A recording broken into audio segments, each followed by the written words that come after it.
Oh, hey there. Don't mind me. I'm just over here slamming some lemon Oreos because apparently they have superpowers or something. Here's to you, Pete Nance. You are Locked On Tar Heels, your daily podcast on the UNC Tar Heels, part of the Locked On Podcast Network, your team every day. Hey there, it's Monday, February 27th, 2023. Welcome into the Locked On Tar Heels podcast, the only daily North Carolina show out there. I'm your host, Isaac Schade, and I want to welcome you in. Coming up on today's show, we recap North Carolina's victory over Virginia, the Carolina women's victory over Duke, and we look ahead to a massive game tonight at Florida State.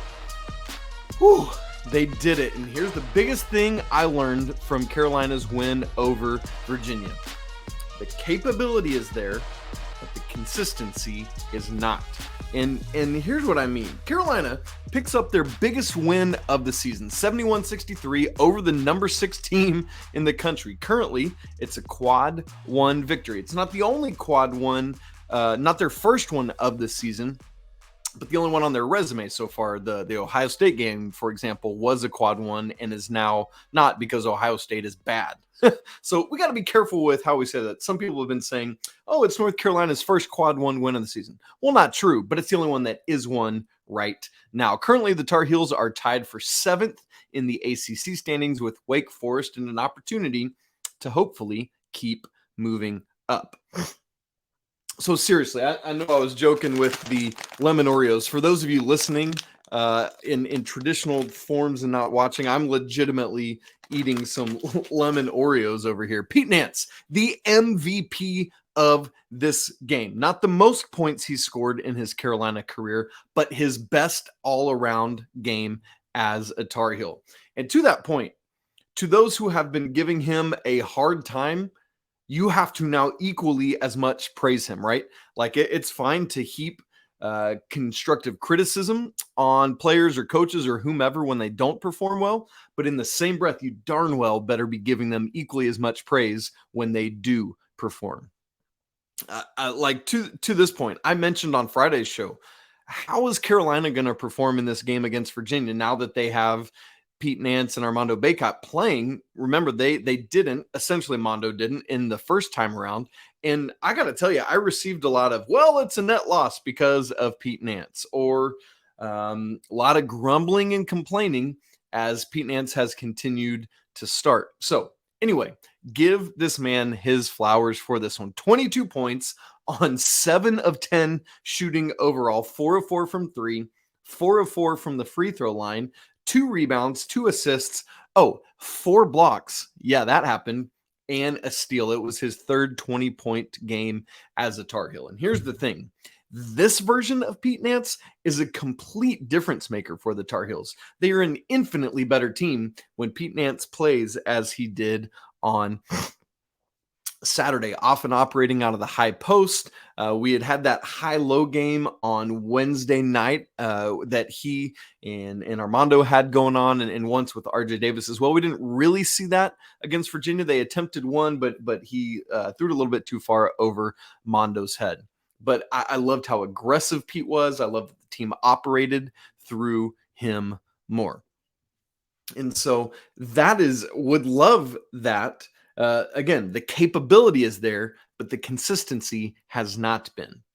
And so you've likely, going back to the Oreos, you've likely heard the story by this point, if not that Coach Davis found out at some point this week in his one-on-one, remember he likes to have each player come by his office every week to talk, that Pete, his favorite cookie is lemon Oreos. Coach Davis had never heard of them.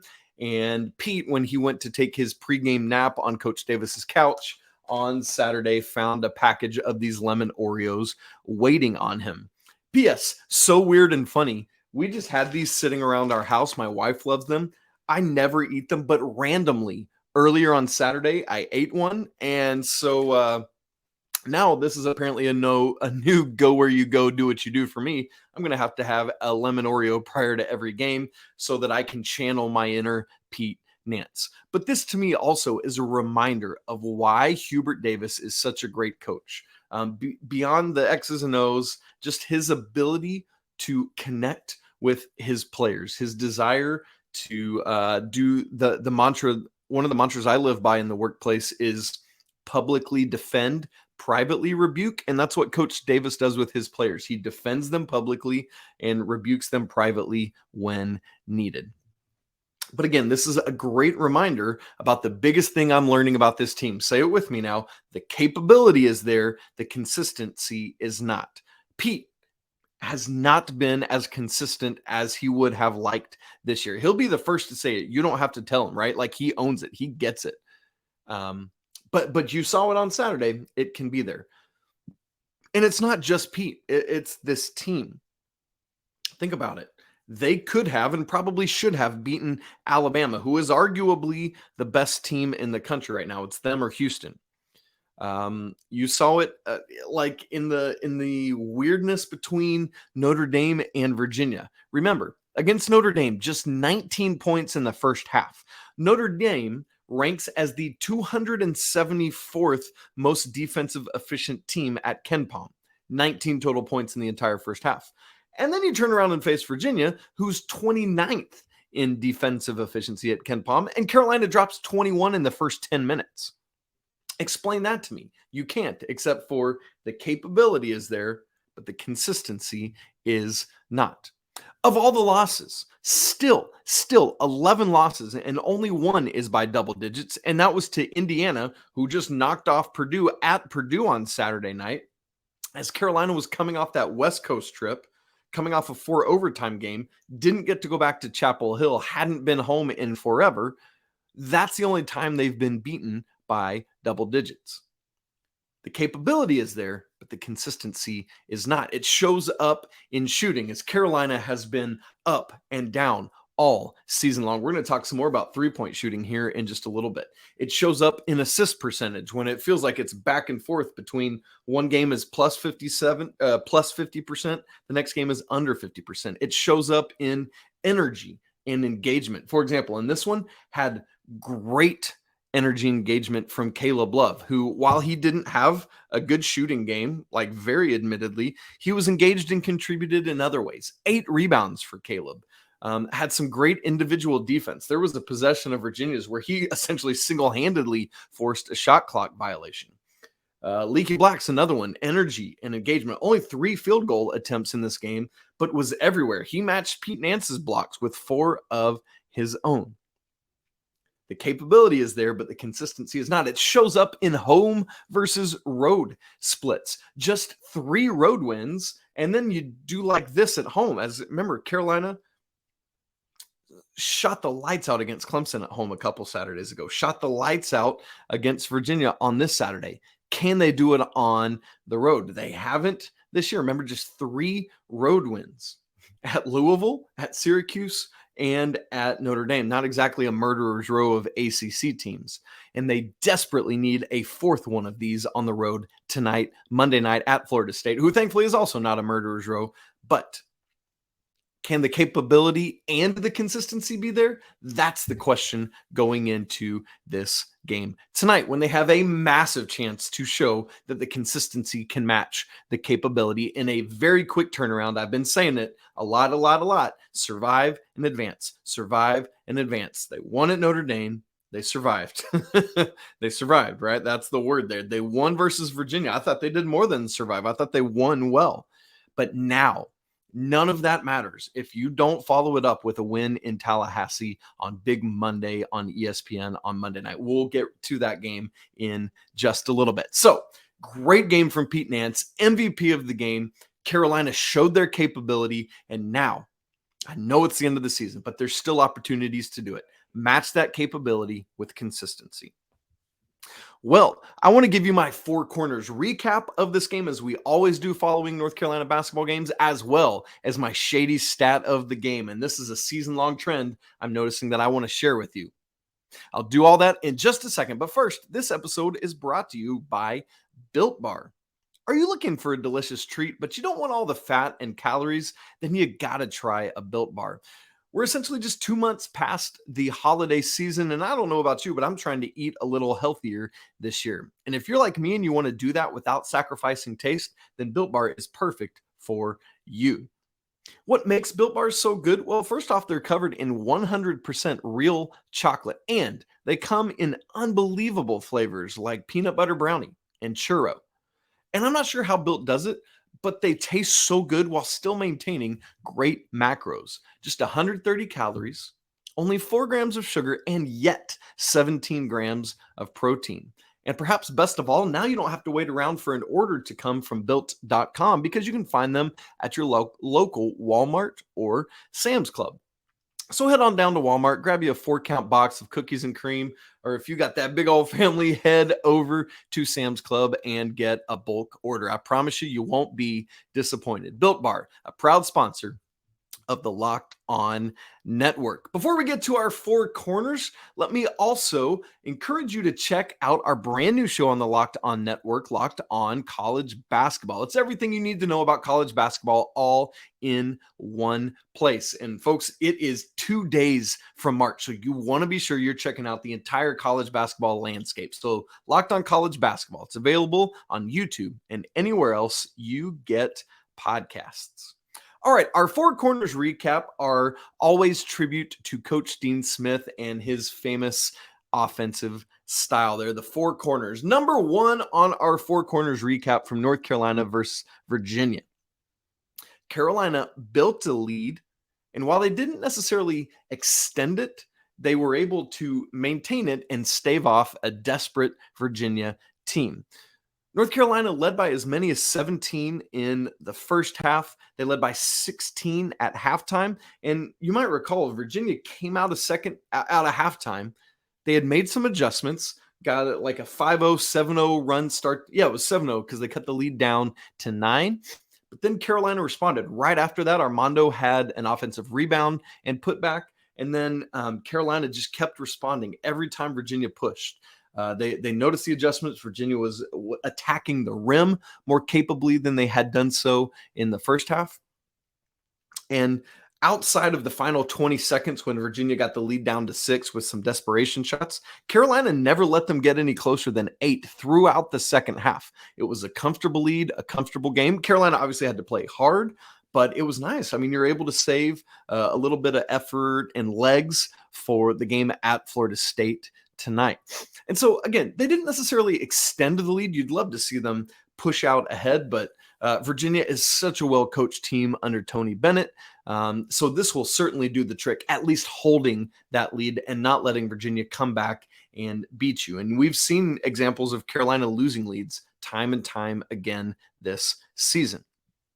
Keep in mind, after that 3-point barrage in the first half when Carolina made 9, they only hit 1 in the second half. You'd love to hit more, but what it also tells me is that the Tar Heels are finding other ways to get offense even when the threes aren't falling. And that's critically important. Why? Because the threes haven't been falling exactly often this season.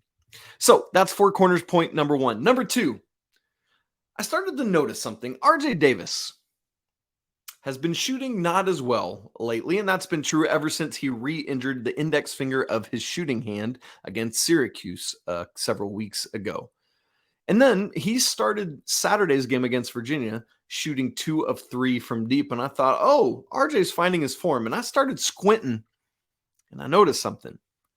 The tape on RJ's finger that has been there is gone.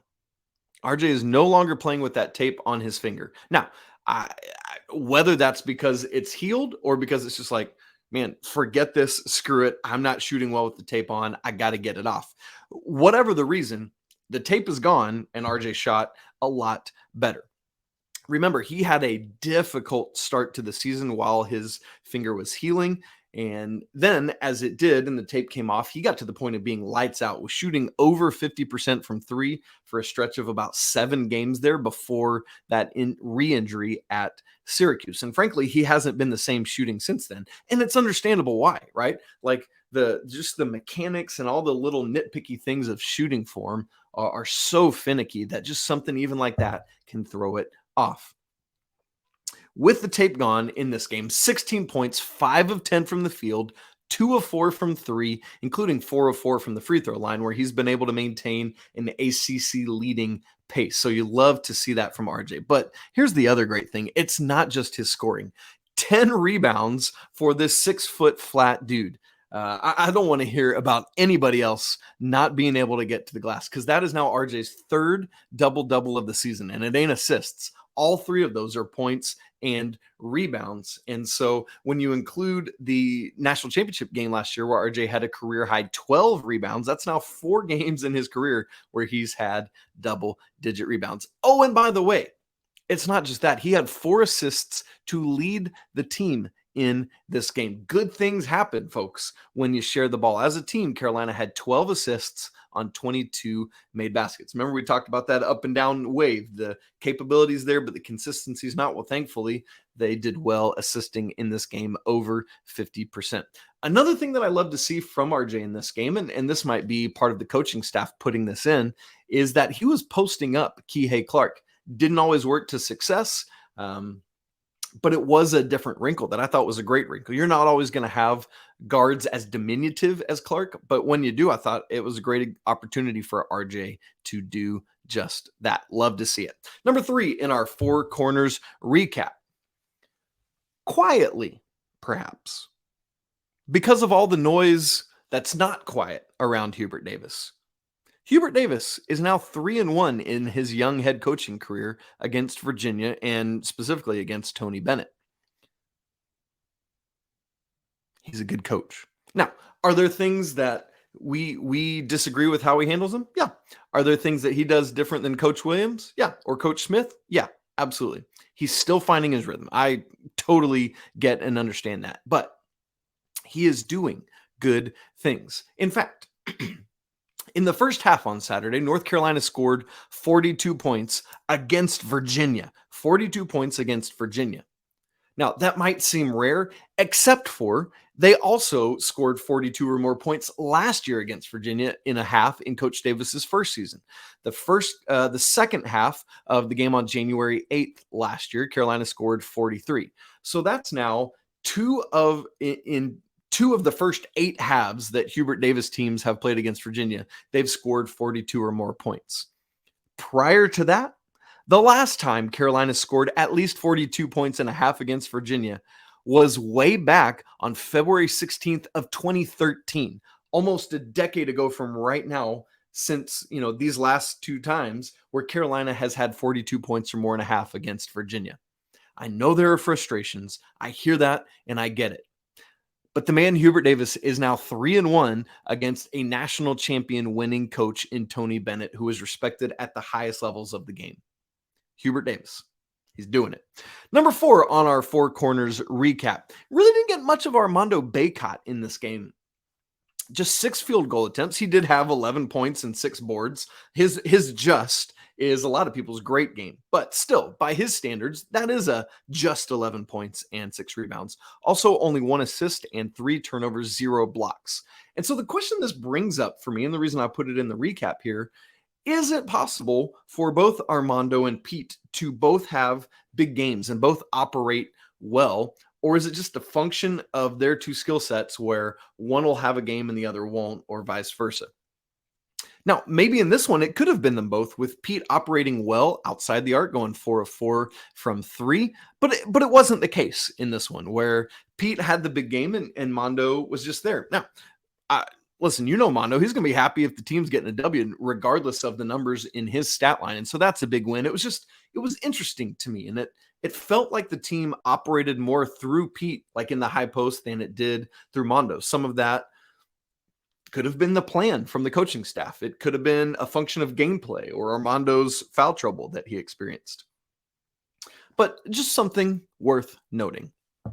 So that's the 4 corners recap. Finally, from this section, the Schadey Stat of the game. We can't get out of here with talking about the 3-point shooting in this game. Carolina, season long, been very interesting, and here's why. They've played 29 games now. We know, if you've been paying attention and tracking, that Carolina is having one of the worst 3-point shooting seasons in Carolina history. It could be literally the worst 3-point shooting game in Carolina history. Let's use 35% as our benchmark, which they surpassed in this game. In the 21 games that Carolina has been under 35% shooting from three, they have gone 10 and 11 this season. In the 8 games where they've shot 35% or better from three this season, any guesses? 8-0. 8-0 this season when the Tar Heels shoot 35% or better from three.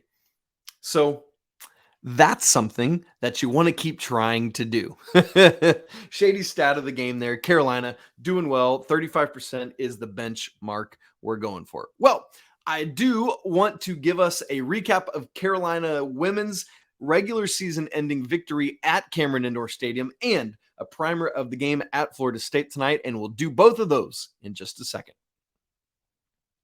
North Carolina women win to close out the regular season after a heartbreaking loss at home to Virginia Tech on Thursday. The score was 45-41 over Duke.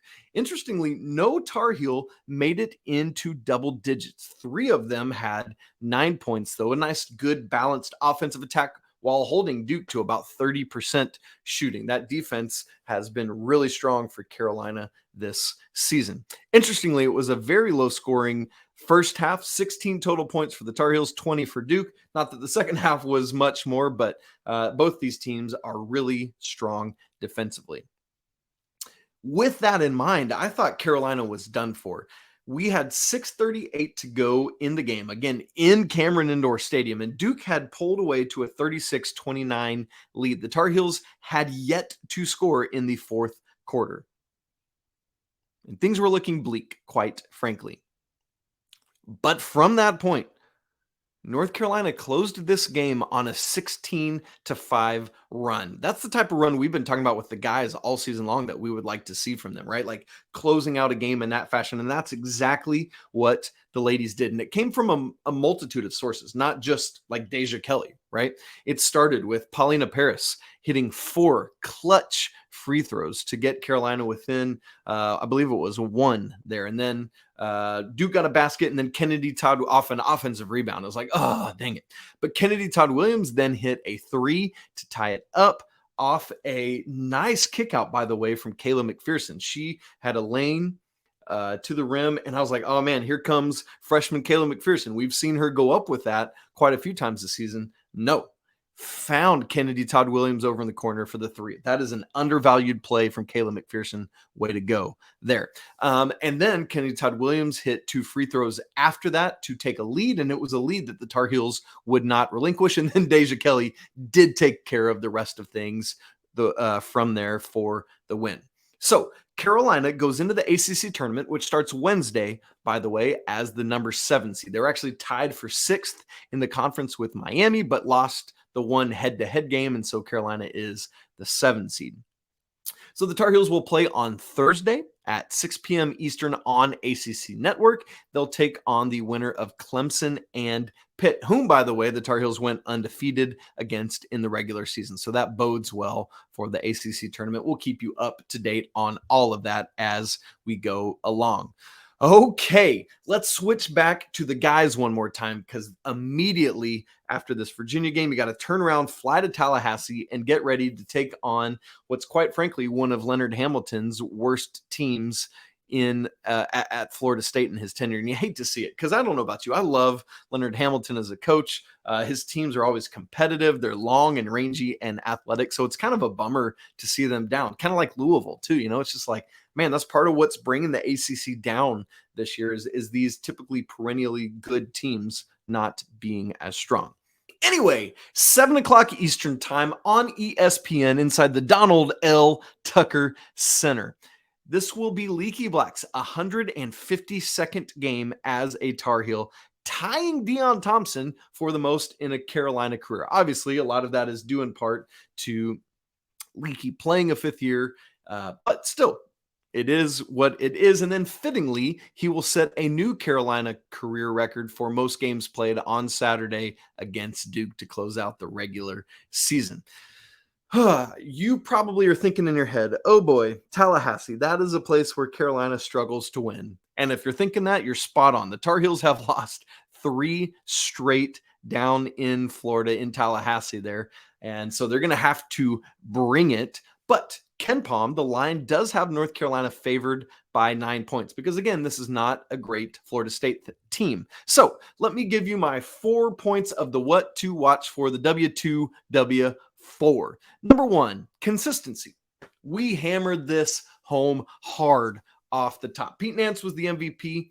The capability is there, but where's the consistency? So many things you could say that about this season with the Tar Heels. I see the capability. It pops up here and there and everywhere, but the consistency is not there. Carolina has now rattled off back-to-back victories at Notre Dame, at home against Virginia. And the question is, can they get a third straight victory? Something they have not done with much, again, let's just say consistency this season. We're going to have to watch that. In fact, if they're able to get this 3-game winning streak, 1, 2, 3, it would just be the 4th 3-game or more winning streak this season for the Tar Heels. So we're looking for that consistency, not just in winning, but in all facets of the game, which lead to winning. And remember, survive and advance. We're looking 1 game at a time, 1 half at a time, 1 4-minute period at a time, and literally 1 play at a time, because every single play matters when you are fighting for your life. You don't want to get into a point, we've talked about this, where you're in the final 2, 3, 4 minutes of a game and you have to get a stop or you have to get a basket to win. You want to take care of stuff in minutes 1 through 4, like run Florida State off the floor to start this game, right? Like that's what you do. And then you keep extending, keep expanding. That's how you win this game. Speaking of which, what to watch for point number 2. Can North Carolina avoid playing down to their competition? Let's just face it. Florida State is bad, right? Like I'm not besmirching their good name. They're just not a good basketball team this year. They're outside the top 200 at KenPom. They're 9-20 overall, 7-13 in ACC play, meaning they only had 2 wins in the non-conference portion of the schedule. They do have 7 wins in ACC play, but listen to who they've beaten. 2 of those 7 are Louisville. 2 of those 7 are Notre Dame, and 1 of them is Georgia Tech. So they've done well against other bottom feeders in conference play. Now, they do have 2 wins, interestingly, on the road against teams right at the top of the conference. They won at Pittsburgh and they won at Miami. In fact, that was just on Saturday on a buzzer beater from Matthew Cleveland after Miami had just taken a lead. And so that's something to watch for, is what kind of mindset is Florida State in? Are they like, oh man, we were right there with Miami and we beat them, and so now we're feeling good and energized? Or did that take it out of them playing an in-state rival and having this big energized thing? And that was at Miami, so they're having to travel back to Tallahassee, just like North Carolina's having to travel down to Tallahassee, and so keep that in mind as well. But this, with Florida State not being good this year, you expect it to not be exactly a raucous crowd. So can Carolina create their own energy? Can Tar Heels fans show up and get some of those tickets and make it feel a little bit more of a home environment? But the biggest thing, can Carolina, like we were just talking about with consistency, just race this thing out of the gate and never look back? That's what you're looking to do. Number 3 on the W2, W4. Let's go back to that 3-point shooting. Remember the threshold we talked about? 35%. You're not guaranteed to lose without it, because Carolina has 10 wins in the 21 games. They did not shoot 35%. But so far this year, you are guaranteed to win if you hit at least 35% of your threes are the Tar Heels. Remember, they're 8-0 in those games. But the question is, if those threes aren't falling, will the Heels continue to force those shots up, or will they work to find other ways to be offensively efficient? Whether it's operating through Pete Nance, whether it's just pounding the ball to Mondo, whether it's Caleb attacking the rim, whatever it may be, Leaky attacking the rim. You'd love for the 3-point shots to fall. And again, we're looking for 35%, but if not, what do you do to make up for it? And then what to watch for, point number 4. A lot of the production lately has come solely from the starting 5 and Puff Johnson. In fact, there were 8 bench points on Saturday. All of those were Puffs. 2 like back-to-back threes, essentially, and then had 2 other points. So who can be an unexpected help? Is it maybe Jalen Washington, who has the requisite length and athleticism against a Florida State team that is the second tallest team in Division I? Is it Seth Trimble's athleticism matching up with Florida State? I'll be watching for that curiously, because against a team like Florida State, you can't just do it with 5-6 guys, because they just run out a bunch of dudes at you. And so North Carolina is going to have to have others to do it. We're going to watch for it. What are we looking for? Consistency and capability. They have capability. We need the consistency. Lemon Oreos. Well, friends, that's it for today's episode of Locked on Tar Heels. Coming up tomorrow, obviously, we will be recapping the hopefully, fingers crossed, win over Florida State. You can follow the show on Twitter, Locked on Heels. Follow me at Isaac Schade. Would love for you to reach out through email as well, lockedontarheels@gmail.com. Please don't forget to subscribe to the show. 100 subscribers shy of 5,000. Would love to get there by the end of March Madness this year. Smash the like button, leave some great comments. And for your second listen of the day, once again, check out our brand new podcast, Locked on College Basketball, where myself and Andy Patton bring you everything you need to know on and off the court. We're getting you ready for March Madness, all the bubble talk, all sorts of great stuff going on. Please come join us there. Locked on College Basketball, available on YouTube and anywhere else you get podcasts. Hey, thanks so much for spending part of your Monday hanging out, talking Carolina sports with me. And I want to remind you that it's always a great day to be a Tar Heel. Until tomorrow, Lemon Oreos.